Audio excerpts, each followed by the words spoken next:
સમાચાર વિસ્તારથી જોઈએ। અમદાવાદ ઈડી ઝોનલ ઓફિસની મોટી કાર્યવાહી। ઈડી દ્વારા બોબી પટેલની ધરપકડ કરાઈ। મની લોન્ડરિંગ અને માનવ તસ્કરી કેસમાં ધરપકડ થઈ।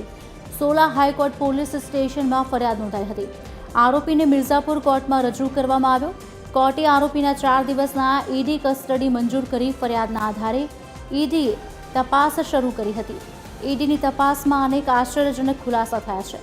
ખોટા ડોક્યુમેન્ટ, બનાવટી પાસપોર્ટ બનાવતો હતો, કરોડો રૂપિયા લઈ લોકોને વિદેશ પણ મોકલતો હતો, એક મુસાફરના 60 થી 75 લાખ લેતો હતો, દંપતી માટે 1 થી 1.25 કરોડ લેતો હતો, બાળક સાથે જવા માટે 1.25 થી 1.75 કરોડ લેતો હતો।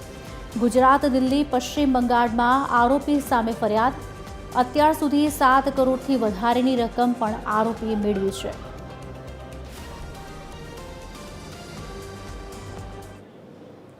आज अंगे विगत आपसे हमारा संवाददाता मौलिक उपाध्याय फोन लाइन पर जोड़ाया है। मौलिक, शू विगतो? કુશાલી જે રીતે કબૂતરબાજી છે તેનો આરોપી બોબી પટેલ છે, તેની સામે સોલા હાઈકોર્ટ પોલીસ સ્ટેશનમાં ફરિયાદ નોંધાઈ હતી અને આ ફરિયાદ બાદ આ સમગ્ર મામલે ઈડી છે તે તપાસ કરી રહી હતી।